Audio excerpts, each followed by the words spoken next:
Bonjour à tous pour cette peinture sur le sorcier de la nouvelle boîte, la V8 de 40K. Merci à la Wag Taverne pour son soutien avec cette boîte.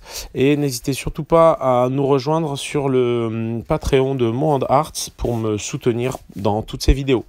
Allez, place à la peinture.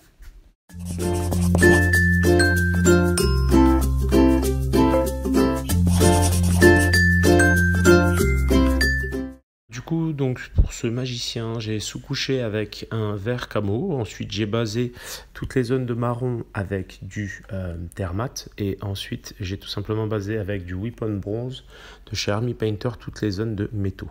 Ici, avec l'aérographe, je viens passer un petit peu de couleur chair Flèche 2 de chez Procolor. En fait, cette couleur me permet tout simplement d'éclaircir et de poser mes lumières sur tout ce qui est tissu, mais aussi sur tout ce qui est chair, de sorte à ce que ce soit bien contrasté et que ça marque bien. Je cherche forcément là à poser de plus en plus de lumière avec un espèce de voile très léger. J'essaye de ne pas trop insister, sinon ça va avoir tendance à arracher la peinture que je viens de poser. Donc l'aéro, c'est vraiment, on va travailler en voile successif et très léger. Une fois ces étapes d'éclaircie faites, je vais revenir un petit peu, mais cette fois sur mes ombres, avec directement un petit peu de marron rouge, donc le terre de sienne de chez Procolor, qui va me permettre en fait d'assombrir les extrémités de mes armes et aussi de poser mes ombres par là même. Ça va me permettre de donner un effet un peu crado sur certaines zones et donner un peu plus de vie et de profondeur à l'ensemble de la pièce. Donc j'hésite pas à insister, mais comme vous le voyez, et encore une fois je le répète, il faut vraiment tourner sur la pièce et pas rester bloqué seulement sur une seule zone. Donc ça va être vraiment la condition sine qua non pour réussir un traitement à l'aéro convenable. Je reviens ensuite encore pour ombrer, mais cette fois avec la couleur café, qui est une ombre un peu plus intense. Donc je vais venir vraiment écraser et vraiment assombrir encore plus les zones que je veux voir encore plus sombre, tout simplement.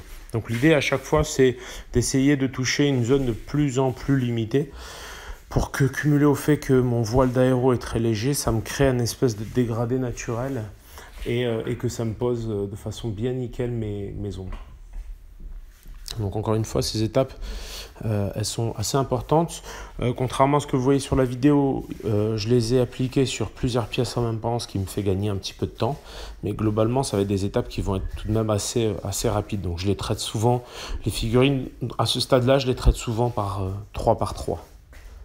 Je viens ensuite avec un rouge sang pour commencer à passer quelques jus au niveau des zones de chair pour avoir quelque chose de plus vivant en fait, puisque la couleur de chair précédente est quand même très désaturée, très terne, et là ça va me permettre de faire quelque chose de plus vivant qui va un peu mieux finalement répondre au vert de mon armure. Donc là j'hésite pas à y aller avec quelque chose de très dilué qui va en fait avec le temps s'estomper. Je reviens ensuite tranquillement mais sûrement avec une bonne grosse dose d'encre sombre Army Painter. Donc vous pouvez utiliser la Flèche Wash, mais je vous conseille quand même la Dark Tone de chez Army Painter Warpaint, parce que du coup elle va pouvoir bien écraser en gros les zones qui vont nous intéresser. Donc là en fait ce que je fais, c'est que j'essaye d'en placer pour vraiment avoir des zones bien distinctes les unes des autres. C'est-à-dire que je ne vais pas hésiter à vraiment tapoter cette encre pour vraiment distinguer les zones les unes des autres. Donc, comme vous le voyez, j'en prends quand même en quantité que je viens vraiment tapoter. Le but, c'est vraiment que cette encre elle tombe dans les creux et elle me dissocie les zones. Donc là, je vais préserver quand même quelques zones et essayer de passer de l'encre un chouïa plus diluée sur d'autres. Mais globalement, cette encre, je la conseille énormément parce que elle est assez magique. Vous pouvez évidemment la retrouver sur le site d'Eden. Parce que du coup, on va commencer à vendre ces petites encres à l'unité. Une fois que tout est bien sec, les encres sont bien posées, je vais prendre la peine tranquillement de revenir un petit peu avec directement du café pour démarquer un peu toutes les zones les unes des autres et pour vraiment ajouter en intensité sur certaines de mes parties. D'ailleurs, c'est pas du café, c'est autant pour moi, c'est du terre de sienne. Là, comme vous le voyez, je reprends mes petites piques en fait, puisque il y avait un truc que j'avais fait à l'époque sur des égarés d'Eldorado, un jeu qui n'existe plus, qui est de tirer en fait l'espèce de pique et les zones avec du orange pour vraiment donner un espèce d'aspect chitineux. Donc je pense que je vais partir sur ce délire là. Donc je booste un petit peu mes zones de marron rouge. Comme vous avez pu le constater, du coup, à force d'encre et tout ça, forcément, mes lumières un peu s'atténuent et l'intensité de ma peinture aussi. Donc, je reviens, comme j'avais fait précédemment, avec du rouge pour vraiment booster toutes les petites entrailles du Nurgle. Donc voilà, faut pas hésiter à bien tapoter pour que la peinture soit suffisamment intense. Comme vous le voyez, je marque bien différentes zones, j'hésite pas. Ensuite, je vais venir un petit peu sur l'espèce de souffle qui part de sa bouche là, et je vais en fait avec un turquoise de la gamme Procolor toujours venir faire des jus successifs juste sur la partie à l'extrémité qui a été ombrée précédemment à l'aéro avec du café. Donc là, vous voyez, je vais vraiment ne pas hésiter à faire un jus très liquide pour que ça s'imprègne un peu dans la projection. Donc là, je vais revenir un petit peu avec du Scally Green, donc du vert carapace de la gamme PA Games, Prince Auguste Games, et je vais venir en fait avec un jus vraiment très dilué sur la base encore de la projection. Donc c'est ce même vert qui va aussi me servir pour tout ce qui est finalement oxydation du cuivre sur la figurine. Donc je ne vais pas hésiter à aussi en placer en fait sur toutes les zones d'armure, sur toutes les bordures d'armure pour vraiment marquer ça. Je vais ensuite revenir sur de l'éclairci avec du yellow green, du jaune vert quoi, de chez Model Color de chez Vallejo. Et du coup ça me permet en fait de pousser la peinture et d'éclaircir de plus en plus, de sorte à vraiment avoir une belle intensité de lumière au niveau de mon verre. Donc comme d'habitude, j'essaye d'orienter ma peinture et de faire en sorte que la lumière vienne surtout sur une certaine face. Et je vais vraiment la pousser à chaque fois, comme vous allez pouvoir le voir sur la vidéo. L'idée, c'est vraiment de tirer sur une certaine zone pour attirer le regard.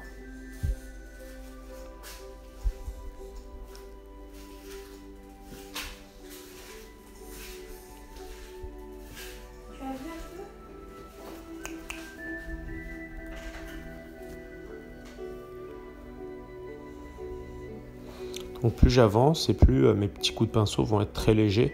L'idée étant de gagner en intensité au fur et à mesure. Je vais ensuite procéder de la même manière, mais cette fois avec du vert, espèce de vert d'Archangel. Donc c'est un vert sombre que je vais passer en fait sur les zones d'ombre. C'est pas un vert qui va être c'est pas un vert qui va être terne, mais plutôt c'est un vert sombre qui va être entre guillemets lumineux, donc pas désaturé. Je ferai un jour une petite session spéciale couleur où j'expliquerai un peu ces différents termes-là. D'ailleurs, ça va un peu presser. Il faudra que je le fasse bientôt parce que il y a beaucoup de termes que j'emploie régulièrement qui manquent de clarté pour certains d'entre vous. Donc je reviendrai dessus plus tard. Donc là, vous voyez, je vais ombrer comme ça, tranquillement mais sûrement, avec ce vert assez sombre sur toutes les zones de vert que je veux écraser. Dans un souci donc je vous remontre un petit peu parce que dans un souci de simplification des vidéos, je ne vais pas avoir tendance à vous remontrer les étapes qui sont identiques, mais je vais faire plusieurs fois les mêmes étapes en fait. Et là par exemple, je reviens avec du yellow green pour marquer encore plus les contrastes. Mais ça forcément dans mes vidéos, je ne vais pas forcément vous montrer toutes les étapes. Donc il faut que vous compreniez que en gros quand je vous montre une étape, cette étape elle va être répétée plusieurs fois et à chaque fois je ferai tourner ma figurine, de sorte à ce que la peinture précédente est séchée et que la nouvelle finalement vienne simplement marquer encore plus les contrastes. Pour finir, non, parce que je suis loin d'en avoir fini, je vais continuer en fait à éclaircir à l'ivoire toutes mes zones de lumière, de sorte à vraiment contraster un maximum toutes mes arêtes, toutes mes zones un petit peu qui manquent encore d'intensité dans les zones de tissu. Donc je viens vraiment avec de l'ivoire très légèrement. Et je vais venir rehausser toutes ces arêtes. Je ne vais pas hésiter à l'ivoire, à venir aussi rehausser, comme vous voyez là, tout ce qui est boyau, zone de chair et tout ça. Parce que finalement, l'ivoire va être vraiment très utile pour toutes ces teintes-là. Donc l'ivoire dont je parle, c'est l'ivoire Valero qui est une teinte assez ultime. Et là, vous voyez, je continue à rehausser même mes petites zones de vert. Donc vraiment, l'ivoire, ça va être de façon générale très utile pour tout rehausser.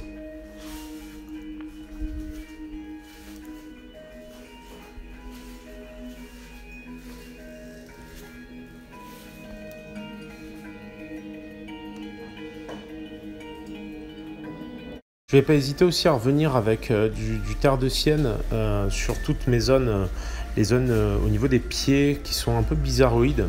En gros, j'ai compris que trop tard, qu'en gros, c'était des zones complètement mutées en fait, de façon, ça donne l'impression que c'est un peu un espèce d'insecte. Donc je reviens aux terres de sienne et je vais certainement ensuite revenir avec de plus en plus de orange dans mon terre de sienne pour avoir vraiment cet aspect de chitine qui va bien au personnage.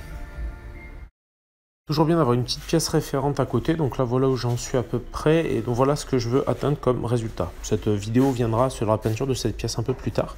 Je remercie encore Lawak pour son soutien pour cette vidéo, puisque c'est Lawak qui a sponsorisé cette vidéo, donc encore une fois merci à la boutique. N'hésitez pas, bientôt sur Patreon vous pourrez me soutenir en tant que professionnel. Si vous avez une boutique, il suffira de façon mensuelle de me soutenir via Patreon. Je mettrai le site Patreon dans les commentaires.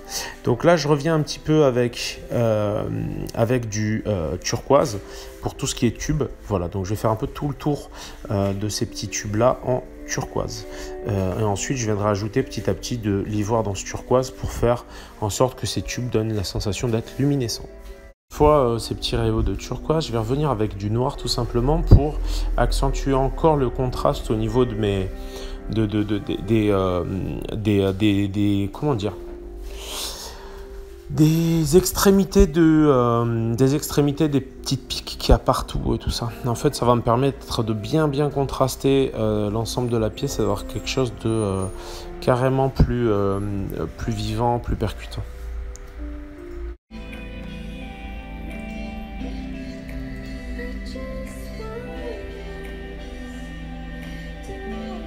Donc je reviens encore une fois avec du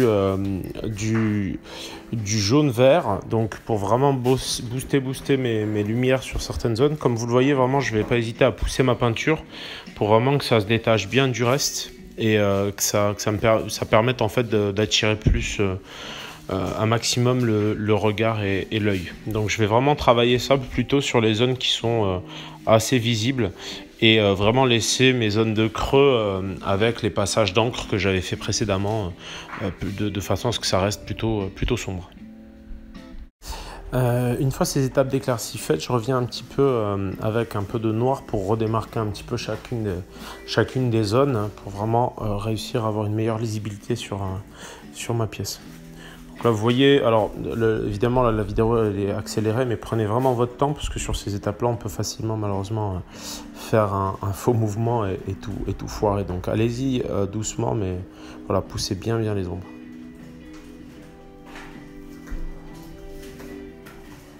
J'hésite pas toujours avec mon noir, donc je prends un noir aéro, il va être légèrement brillant en fait, donc c'est toujours de la peinture Procolor, et je vais venir en fait faire toutes les petites zones un peu qui pourraient être des yeux en fait au niveau ou des pustules, au niveau du bidou et au niveau de l'extrémité de ma zone de souffle, comme pour vraiment contraster en fait. Je fais en sorte que les zones les plus volumineuses de ma zone de souffle soient plus sombres que mes zones de creux, pour vraiment donner cette sensation que les creux sont plus clairs que les volumes. J'hésite pas toujours toujours au niveau de ma zone de souffle, j'hésite pas à revenir avec du coup de l'ivoire coupé avec un petit peu de turquoise pour vraiment faire en sorte que les creux soient beaucoup plus clairs. Donc je dilue énormément ma peinture pour que ça fasse l'effet d'une encre et que ça tombe vraiment dans les creux pour vraiment avoir cette sensation de zone un peu légère quoi, au niveau de la zone de souffle. Comme précisé précédemment, je reviens en fait sur mes zones de tubes avec un peu de turquoise et aussi de blanc, de sorte à justement, avec une peinture très diluée, de sorte à ce que ça donne la sensation que mes tubes sont plus clairs au niveau des creux. Pour accentuer l'effet de chitine sur les jambes et sur toutes les zones mutées, je vais revenir avec un orange de la gamme Molotov. C'est des peintures normalement pour recharger, je crois, des Posca. Et du coup, je vais vraiment venir booster sur la base en gardant vraiment le contraste très sombre sur les pointes pour continuer à avoir cette sensation un peu insectoïde. Donc là, comme vous le voyez, vraiment, je ne vais pas hésiter à vraiment couvrir même la base qui était plus claire pour vraiment avoir une base vraiment orange. N'hésite pas à revenir encore une fois sur mes zones de creux les plus marquées, cette fois avec un orange encore plus intense, de sorte à vraiment continuer à créer un contraste et un dégradé sur les zones de chitine. Donc vous voyez, mon geste, il est assez simple, mais vraiment prenez soin à bien limiter vos zones de travail parce que c'est ce qui va créer le contraste et la texture sur ce genre de zone. Et pas hésiter à revenir encore une fois avec mon ivoire coupé avec un petit peu de rouge pour faire un rose léger au niveau des boyaux, du visage du personnage, pour vraiment les faire ressortir parce que c'est vraiment des zones qui doivent être des zones d'accroche graphique. Je ne vais pas hésiter ensuite à revenir avec un petit peu de rouge pour réintensifier un petit peu les zones rouges. Donc je vais revenir en fait dans les boyaux, entre autres choses, entre les zones très sombres et les zones plutôt orange de la chitine, de sorte à vraiment retrouver un peu une intensité de rouge qui va bien contraster et bien faire en sorte que la chitine et les zones d'armure se distinguent les unes des autres. Je vais ensuite revenir tranquillement avec une pointe d'ivoire un peu partout en fait pour redémarquer un peu chacune des zones, que ce soit sur le visage, les tissus, la chair, les zones roses, pour vraiment marquer un maximum ces zones-là.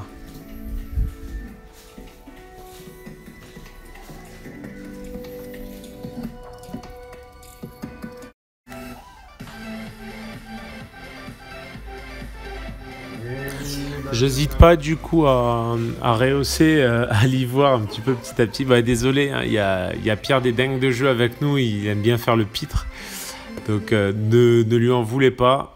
Voilà. N'hésitez pas à vous abonner aussi à sa chaîne, les dingues de jeu, sur lesquelles on joue très régulièrement et on fait les cons. Tu fais le con. Non, tu fais le con. Voilà.